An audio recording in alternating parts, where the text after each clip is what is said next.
Hive, Facebook. Toujours attendre que le monde arrive un peu. Surtout quand on fait ça de même. Coup de tête, aujourd'hui. On est quoi, ça fait une semaine qu'on est enfermé, là?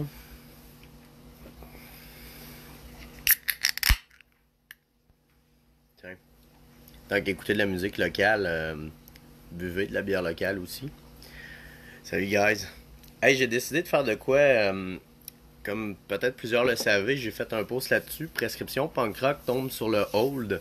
C'est-à-dire que CKRL, avec les politiques, présentement, ont décidé pour la sécurité de tout le monde, dans le fond, de mettre sur le hold les émissions. Donc, il y en a plusieurs qui vont préenregistrer. J'ai pas nécessairement l'équipement à maison. Je suis en train de planifier de quoi.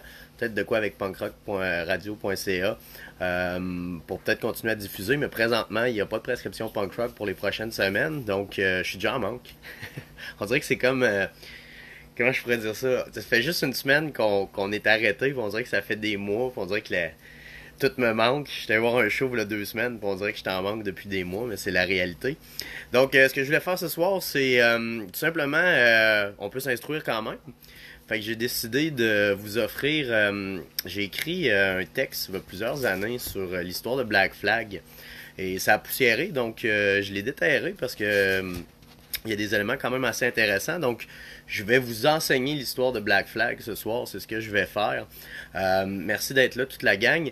C'est ce qui est le fun de ces vidéos-là, c'est quand vous interagissez, vous mettez vos commentaires. Donc, si vous avez des commentaires, des questions, gênez-vous pas.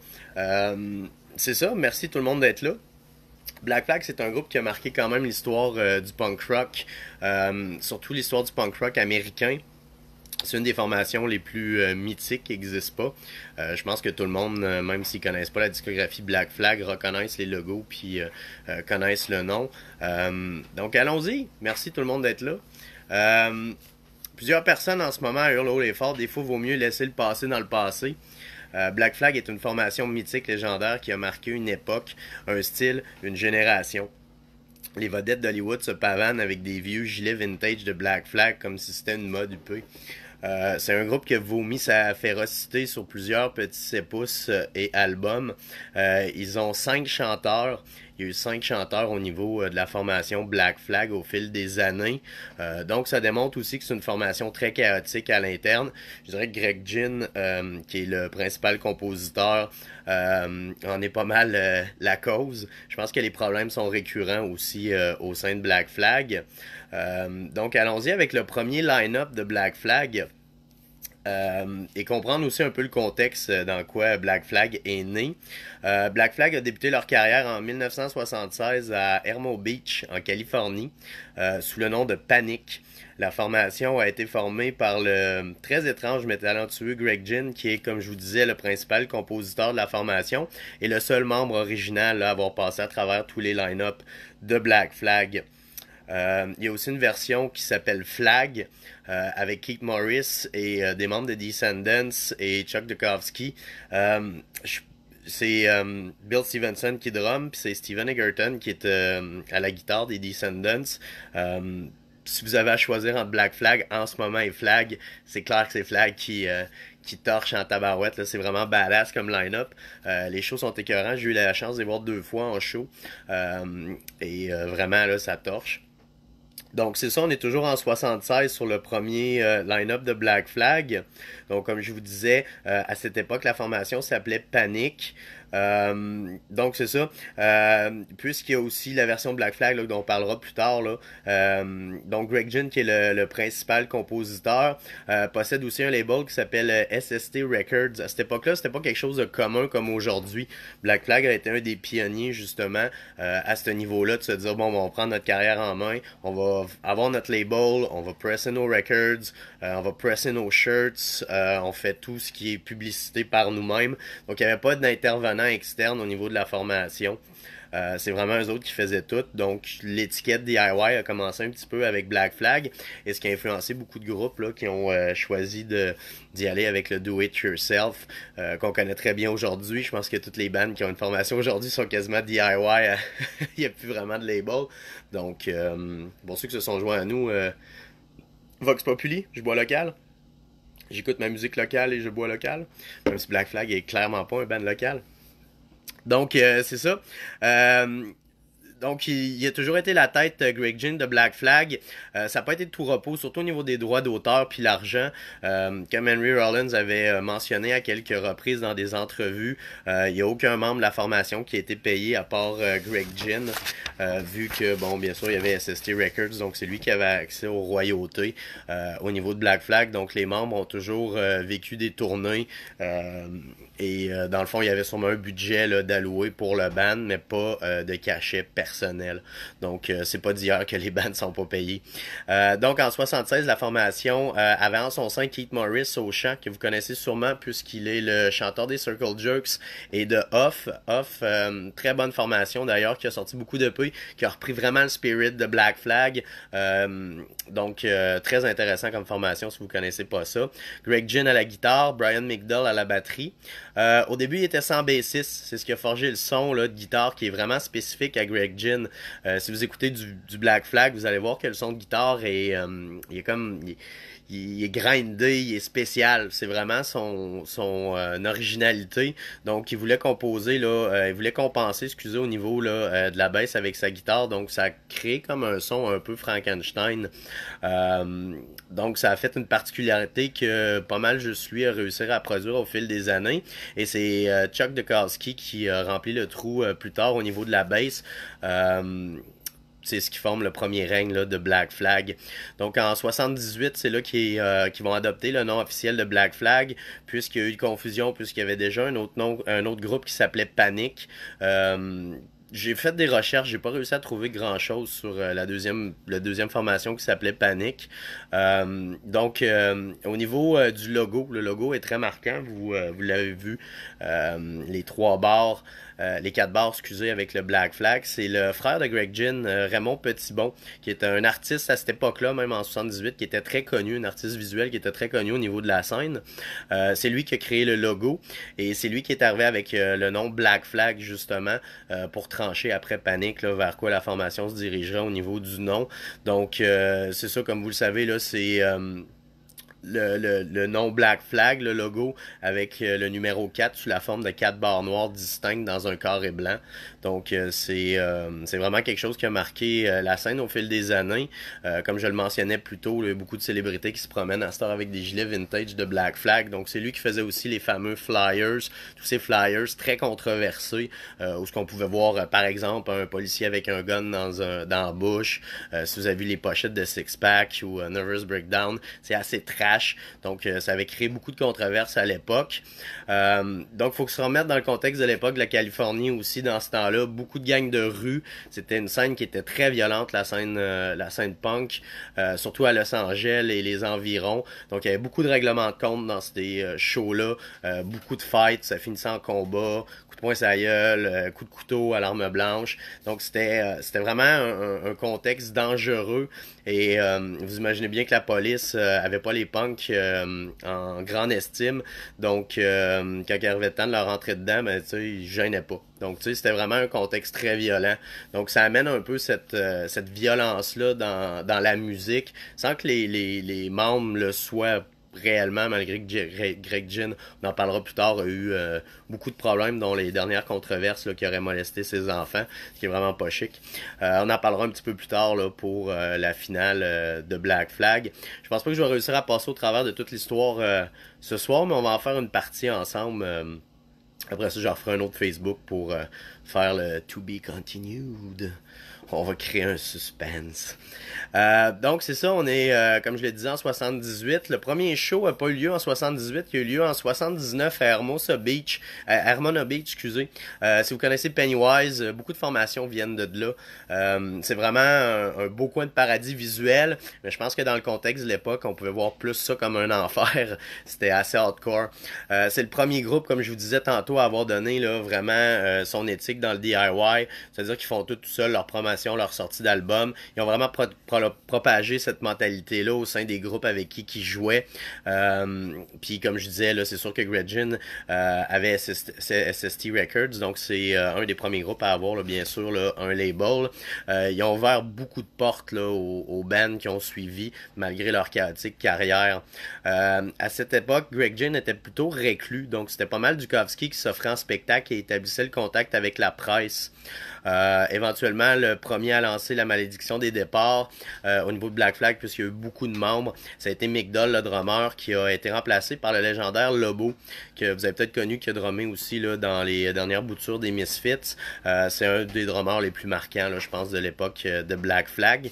À cette époque-là, Keith Morris était solidement défoncé au speed puis à la cocaïne, sûrement à d'autres choses aussi. Et ce qui a créé beaucoup de différends entre lui et Greg Ginn, ce qui a eu raison de sa participation et sa contribution là, à Black Flag en 79. Il a quitté pour former avec Greg Edson de Bad Religion la formation Circle Jerks. Pour mettre en contexte, beaucoup de monde le savent pas, mais Circle Jerks, quand Bad Religion est arrivé, Bad Religion est un petit band, Circle Jerks était un band établi, donc c'était quand même un gros band de l'époque, si vous voulez. Donc, je sais qu'avec le temps, les Circle Jerks sont un petit peu moins connus de notre génération. Quand même, le nom est connu, mais je sais qu'il y a beaucoup de monde qui vont dire « je connais le nom, mais j'ai pas de temps à écouter ça. » Mais à cette époque-là, c'était vraiment un band qui était de l'avant, beaucoup plus que Bad Religion, avant que Bad Religion explose là, à la fin des années 80, avec quand ils ont sorti Suffer et No Control, à une époque où c'est que les bands viraient New Wave. Une époque assez bizarre du punk rock. D'ailleurs, si vous avez jamais entendu Into the Unknown de Bad Religion, leur album New Wave, je vous le conseille. C'est quand même pas pire. Je l'ai aimé, sérieusement. Cet été au 7-7 l'été passé, il avait fait une pièce. Ça fait longtemps que je suis Bad Religion, là. Ça fait j'ai 38 ans, donc ça fait une vingtaine d'années, même avant, peut-être 22, 23 ans que j'y suis. C'est la première fois qu'il faisait une tune des To The Unknown. Fait que c'est ça, c'est ce qui a fini la première bouture, si on veut, de Black Flag, avec bien sûr Lobo qui prenait la place de Mick Doll. Donc c'est ça, il a quitté pour former Bad Religion, Circle Jerks, qui est toujours actif aujourd'hui. Donc il a été remplacé par le deuxième chanteur de Black Flag, qui est Ron Reese. Vous l'avez peut-être connu pour le de Western Civilization, le déclin de... c'est un film, justement, il y avait eu plusieurs parties, là, dont une partie punk rock, et il y avait eu une entrevue avec Ron Reese, où c'est qui montrait leur local, où c'est qui couchait, c'était assez particulièrement trash, mais Ron Reese n'a pas fait long feu longtemps non plus au niveau de la formation, mais c'est lui qui va ouvrir le deuxième règne de la formation Black Flag. Ça va être assez court, comme je le disais, là, comme l'histoire est drôle et souvent se répète, Ron Reese a été avec Black Flag seulement quelques mois, il a quitté en 1980, en plein spectacle dû à la violence sans cesse montant de la scène que je vous décrivais tantôt. Il a quand même marqué l'univers de Black Flag, comme on peut le voir dans le documentaire The Decline of Western Civilization, produit par Penelope Spheeris. On peut entendre le chanteur sur Everything Went Black, qui est comme un espèce de leur discographie. Si vous voulez un peu voir comment ça sonnait avec tous les chanteurs, là, Everything Went Black est l'album que je vous conseille. C'est les deux mains avec le sécateur, assez marquant aussi comme pochette. Donc c'est ça, il a enregistré aussi le EP Jealous Again. Il a participé à une tournée avec Black Flag, il a joué à Vancouver avec le groupe. Il a quand même une voix marquante, puis il a toujours à faire des bonnes performances live. Il y a eu quand même quelques pièces aussi marquantes avec lui. Donc, et c'est assez étrange parce que la roue est en ski au niveau de la musique. Il était de retour avec Black Flag en 2013, le temps d'un album. Un album quand même assez bon, bizarrement. Je pense que c'était What If. Je vais en parler un peu plus tard, là. Mais la pochette était exécrable, c'était dégueulasse, mais il y avait quand même des bonnes tunes là-dessus pour montrer que c'est quand même un bon chanteur, mais c'était pas comme Keith Morris, quelqu'un qui avait déjà fait partie de la scène. C'était vraiment quelqu'un qui est arrivé un peu de nowhere puis qui est reparti assez vite. Donc c'est ça, il a revécu la même amertume qu'il a vécu. Il a requitté le band en étant sur le stage live, il a sacré son camp. Je me rappelle plus trop pour quelle raison. Donc c'est ce qui nous amène au troisième règne de Black Flag déjà. Donc, je vous rappelle, on a passé Keith Morris, premier chanteur, et Ron Reese, deuxième chanteur. Je pense que la troisième bouture est la bouture que vous connaissez le plus, avec le chanteur le plus marquant de Black Flag pour certains. Personnellement, j'ai mieux aimé l'époque de Keith Morris, son espèce d'arrogance nihiliste. Je sais pas, il y avait comme une approche. Henry Rollins avait une approche comme costaud, physique, puisque tu sais, il était quand même muscle guy, quelqu'un quand même musclé. Je trouve que Keith Morris c'était plus l'approche attitude, plus encore que Henry Rollins. Mais avant de tomber dans Henry Rollins, excusez, la troisième bouture de Black Flag, c'est avec Des Cadena. Il était le chanteur par intérim entre Ron Reese et Henry Rollins.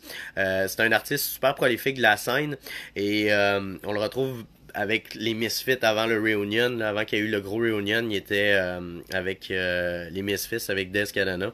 Donc c'est ça. Il a enregistré quelques pièces avec Black Flag qui se retrouve lui aussi sur la compilation Everything Went Black. Comme je vous disais, là, une rétrospective là, de tout ce qu'ils ont fait. Si vous voulez voir, regarde, il est cute à mort ici. Tout meg. À ça, il est rendu full, gras, puis super chic. Mais il y a eu beaucoup de débauche. C'est un gars qui est prêt à porter sur l'alcool. Donc, on arrive à la quatrième bouture qui est Henry Rollins. Donc, la bouture que vous connaissez, comme je vous disais, je pense que c'est le chanteur le plus marquant de son physique imposant, sa violence en spectacle, son intensité légendaire. C'est quelqu'un de très intelligent, qui a la parole facile. C'est quelqu'un qui s'exprime super bien et qui a su prendre rapidement sa place au sein de Black Flag. Il a participé à une tonne de spectacles pendant plusieurs années, bien sûr, aussi beaucoup d'albums là, au niveau de Black Flag. C'est le chanteur qui a duré le plus longtemps au niveau là, de Black Flag, ce qui prouve sa place comme étant le meilleur chanteur là, de Black Flag pour bien du monde, même si, comme je disais, moi, je préfère Keith Morris, mais ça c'est personnel. Robbo, à cette époque-là, a quitté la formation suite à des problèmes de visa. Donc c'est Chuck Biscuit de la formation DOA qui va le remplacer au niveau de la batterie. Mais la chimie fonctionne pas avec le band, donc c'est assez triste puisque Chuck Biscuit est un gars super sympathique, sérieusement, qui a marqué aussi la scène, comme je le disais, avec la formation canadienne DOA, Respect, un de nos premiers bands, ceux-là qui sont arrivés avec le terme hardcore, bien sûr, avec leur album 81. C'est pas eux autres qui ont inventé ce terme-là, hardcore, mais c'est eux autres qui l'ont un petit peu mis ça à map, là, avec un de leurs albums le plus marquant, Hardcore 81, année que je suis né, d'ailleurs. Si vous faites le calcul, oui, j'ai 38 ans, vous êtes bon. C'est bon. Faut faire des maths, hein, faut se tenir le cerveau actif. Donc c'est ça. Donc comme la chimie fonctionnait pas, Henry décrivait ce gars-là comme étant un fucked up dude qui amène rien au groupe et qui faisait pas avancer le groupe. Donc c'est le légendaire Bill Stevenson de Descendants qui va le remplacer puis qui va amener vraiment un son différent au groupe. Si vous écoutez l'album My War, vous allez comprendre ce que je veux dire. Une saveur qu'il n'y avait pas avant. Le jeu entre Gin et Stevenson est vraiment hallucinant. Et personne n'a égalé là, ce son-là qui est très particulier. Stevenson n'a pas peur d'apporter un côté agressif au punk rock. Ça a apparu durant son époque dans Black Flag, où on le ressent, comme je vous disais, sur l'album là, My War et sur la pièce titre. On retrouve beaucoup de Descendants là-dedans. Il a vraiment amené le son et l'expérience de Descendants. Bill Stevenson est un gars de studio. C'est lui qui a créé le Blasting Room. Si vous checkez vos albums punk rock, les producteurs, ça va être souvent Jason Livermore puis Bill Stevenson. Je pense que c'est les deux plus prolifiques de la scène punk rock. Je pense que quand t'as Stevenson faire ton album, t'es correct. T'es en bonne main. Donc, la tension augmente entre Greg Ginn et Chuck Dukowski. Comme je vous disais, Dukowski, quelqu'un qui prend beaucoup de place au niveau de Black Flag. Greg Ginn est quelqu'un de plus réservé. Donc, j'imagine les frictions, là, au fil des années, se sont accumulées. Ginn lui reproche de ne pas s'améliorer assez rapidement en tant que musicien dans la direction qu'il aimerait bien avoir là, pour le band. Donc, c'est Henry Rollins qui va lui montrer sauvagement la porte. Ginn, sans bassiste, entrera dans sa première poursuite judiciaire. Je dis première poursuite judiciaire parce qu'il y en a eu une coupe par la suite là, au niveau de Greg Ginn et des membres de Black Flag. À ce moment-là, c'est lui qui est poursuivi par Unicorn car il prétend que MCA n'est plus dans l'entente et que légalement Unicorn n'a plus le droit sur lui. SST et Black Flag, SST son label, et Black Flag sont alors poursuivis. Ils ne peuvent donc plus utiliser et performer sous le nom de Black Flag avant que cette situation soit rectifiée. Donc c'est quelque chose qui était pas tant commun non plus à l'époque. Donc, il rentrait dans un pattern qui était assez malsain au niveau d'une formation qui peut amener beaucoup de tension, beaucoup d'incertitudes. Je pense qu'on connaissait en ce moment l'incertitude. C'est à ce moment qu'ils ont sorti Everything Went Black et ont crédité l'album sous le nom de chaque membre du groupe et non sous le nom de Black Flag, ce qui fait qu'ils ont légalement le droit de vendre l'album. On retrouve le nom Black Flag, mais à l'époque, il était caché sous de petites pièces de papier. Donc, il y a eu des rééditions, là, c'est pour ça que vous l'avez aujourd'hui, mais le premier print était caché sous des petites pièces de papier pour pas montrer le nom Black Flag, pour pas créer de confusion et attiser la poursuite. Donc, éventuellement, Unicorn a fait faillite et la poursuite est tombée, ce qui a libéré Black Flag. Donc, sans bassiste, c'est Gins qui enregistre la bass sous le pseudo de Dale Nixon. Ça avait créé une grosse affaire. Qui est Dale Nixon? Est-il existant? Mais en fait, c'était Greg Ginn qui s'est un peu marré là, avec cette histoire-là là, en se créant un pseudonyme. Donc, c'est Kira Russler de la formation DC3 qui va remplacer Dukowski à la bass. Toute qu'une histoire qu'il faut comprendre que la scène était très violente à cette époque-là et qu'il fallait être faite forte puisque c'était une femme pour affronter les machos de la scène en avant sur le stage. On souligne sa bravoure et sa ténacité car c'est quelque chose d'être la première fille dans Black Flag. Elle se retrouve sur 5 albums de Black Flag. Elle est considérée comme la meilleure bassiste de Black Flag et a été dans la formation dans son moment le plus prolifique. Elle a apporté une finesse à la formation et n'a pas eu d'égal depuis. Nous sommes maintenant en 1984, année la plus prolifique du groupe et sûrement l'année qui a amené le plus de tension dans la formation. Ils sortent 3 albums et sont en spectacle sans cesse entre les sessions d'enregistrement. Donc, Ginn est toujours à la tête de Black Flag, mais depuis le départ de Dukowski à la skate, il laisse plus de place en entrevue à Henry Rollins, qui n'aime pas être vu comme étant la tête de Black Flag, puisqu'il sait que c'est Greg Ginn qui tient les rênes. J'imagine qu'il voulait pas créer de friction. Ça fait pas mal d'informations pour asseoir, fait que je vais vous laisser digérer ça. Il m'en reste encore un petit bout, mais je continuerai demain, tiens, j'en ferai un demain, un live s'il n'y a pas trop de show stream à écouter. Écoutez, faites attention à vous autres. En mon nom, je tiens à vous le dire là, pour les têtes de cochon. Sortez pas, restez en dedans, profitez-en. On vit un moment historique où on est capable de reconnecter avec ce qui est la vraie réalité, d'avoir le temps, de prendre le temps. Souvent on dit hey, prenez le temps de le faire. Là on l'a le temps. On n'a pas besoin de le prendre, on a juste le temps de le vivre. Vivez le temps, vivez l'amour avec les gens autour de vous. Faites des folies, créez quelque chose. Je suis sûr qu'il y a plein de monde qui ont rien à faire. Allez-y, créez un blog, écrivez, dessinez, faites ce que vous voulez. Je pense que c'est important, laissez sortir votre côté créatif. Puis oubliez pas une chose, là, je sais que c'est une période très sombre en ce moment, mais il va y avoir de quoi de très positif qui va sortir de ça. Puis je pense que en tant qu'être humain, en tant que société, on verra plus les choses de la même façon. Je pense qu'on prenait pour acquis beaucoup de choses qu'aujourd'hui on réalise qu'ils sont pas pour acquis. On ne sait pas ce qu'il va y avoir demain, on vit avec l'incertitude. Je pense que c'est quelque chose qui va nous rendre encore plus humains. Plus fragile, oui, mais plus humain. Faites attention aux gens autour de vous. Écoutez, je vous le disais, limitez les déplacements. Sortez pas de chez vous. Profitez-en. Il y a plein de bons documentaires. Vous voulez des bons documentaires? J'ai écouté le documentaire sur The Dam sur Amazon Prime. Abonnez-vous à Amazon Prime. C'est super cheap comme coût. Puis vous allez pouvoir commander des vinyles. Il y en a plusieurs que le shipping est gratuit. The Dam est écœurant. Il y a celui aussi sur le chanteur des Bad Brains qui souffre de schizophrénie, qui parle justement des maladies mentales.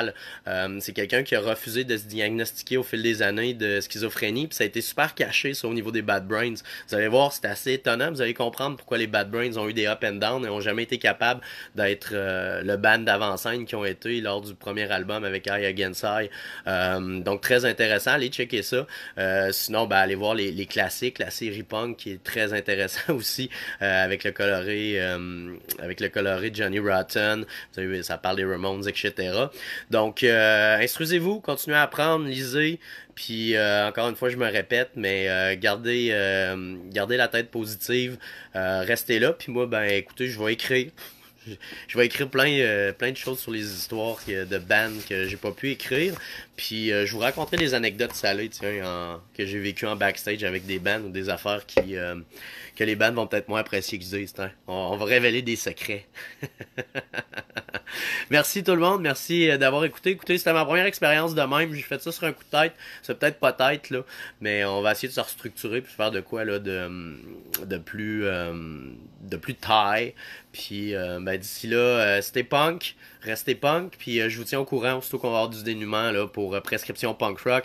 Bien sûr, le Radioton aussi est annulé. On avait une émission spéciale qu'on avait montée pour le Radioton. Donc on se tient au courant.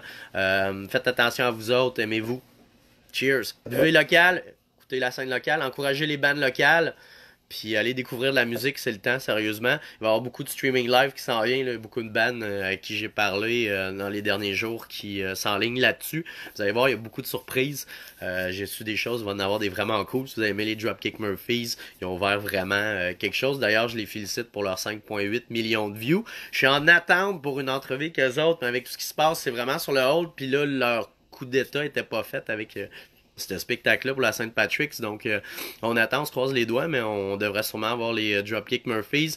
Tant qu'à plugger les affaires, je vais alimenter la chaîne YouTube de Prescription Punk Rock. Tapez Prescription Punk Rock, puis abonnez-vous à notre chaîne YouTube. Il y a des entrevues exclusives, il y a des performances live des artistes qui sont venus en studio chez celle de Pépé sa guitare qui goes punk, qui fait des covers punk, roule très bien. Donc, allez voir ça sur notre chaîne YouTube. Abonnez-vous, allez écouter nos entrevues. C'est ma tournée aussi, là, si vous ne le savez pas, c'est un autre projet que j'ai avec Rémi Durocher, qui salut Rem. C'est sa glace aussi. On a comme voulu mixer bière de microbrasserie puis entrevue. Donc on amène les bands soit dans une microbrasserie, sur brasseur sur demande, ou tout simplement on se déplace là, aller les voir, puis on jase de leur passion, de bière, de leur tournée. Et on fait comme une alternance entre l'entrevue puis des bouts de spectacle. Donc vous pouvez voir là, une coupe de tunes des shows des bands. On a 3 épisodes de fête. Le premier épisode, on l'avait fait avec l'excellente formation de Québec, La Purge. Le deuxième, on l'a fait avec la mythique formation Ludwig von 88, dis-je. Manque de salive, on va prendre une gorgée. Gorgée, gang. Et la troisième avec les Gutter Demons, légendaire formation Psychobilly de Montréal. Allez voir ça, on a mis beaucoup de temps, le montage est très long, là. Merci Rémi. On met beaucoup de temps là-dessus, donc allez nous encourager, allez liker, partager. Stay safe. Merci tout le monde. Bonne soirée.